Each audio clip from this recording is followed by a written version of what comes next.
मुसाफिर तैयारा landing के दौरान समुद्री तूफान फ्लोरेस की लपेट में आ गया। हंगामी लैंडिंग ने सबको डरा दिया। पायलट की महारत के बाइस कई जानें महफूज रही। गैर मुल्की मीडिया के मुताबिक बर्तानिया के लेट्स ब्रैडफोर्ड एयरपोर्ट पर तूफानी हवाओं के बाइस तैयारा हिचकोले खाता रहा। ताहम पायलट ने गैर मामूली महारत का मुजाहरा करते हुए तैयारे को बाहिफाजत रनवे पर उतार दिया। रिपोर्ट्स के मुताबिक तूफान फ्लोरेस ने यॉर्कशायर, शुमाली इंग्लैंड, आयरलैंड और स्कॉटलैंड में खतरे की घंटी बजा दी है, जिसके तहत उन इलाकों में शदीद बारिश और तेज हवाओं का अलर्ट जारी कर दिया गया है। तूफान के सबब निज़ामी जिंदगी शदीद मुतासर होने का अंदेशा जाहिर किया जा रहा है।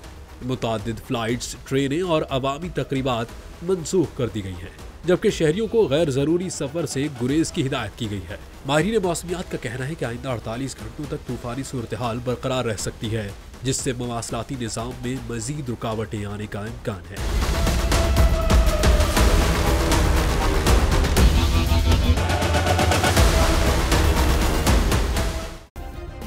सब्सक्राइब करें और बेल दबाएं ताकि कोई खबर रह न जाए।